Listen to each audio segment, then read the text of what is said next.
l'histoire est toujours écrite par les vainqueurs.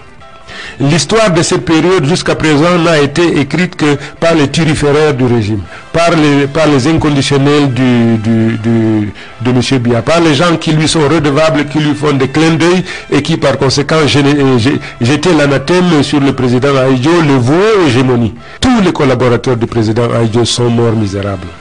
Tous. Allez voir les maisons qu'ils ont laissées. C'est vraiment des taudis. C'est 2 fois rien. Le détournement était inacceptable sous le règne du président Ahidjo.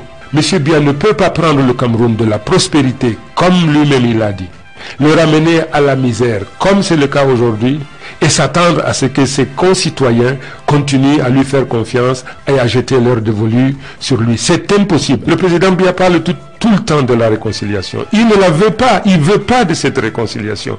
La dépouille du président Ahidjo se trouve encore à Dakar.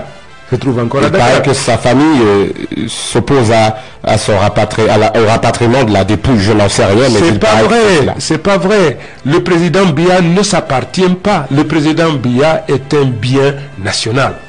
Il n'appartient ni à sa famille biologique, ni à sa famille culturelle. Il appartient à toute la nation. Ahidjo a été président de la République. Il cesse d'appartenir à sa famille biologique.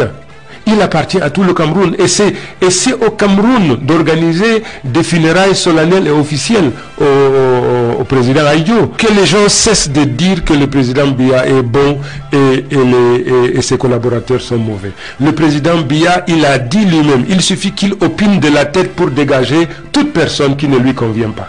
Il n'a que les gens qu'il veut et qui travaillent comme il veut. Qu'on cesse donc de faire des autres des boucs émissaires. Le responsable de la situation, puisque le président Biya est le seul comptable, ou de la prospérité ou de la misère.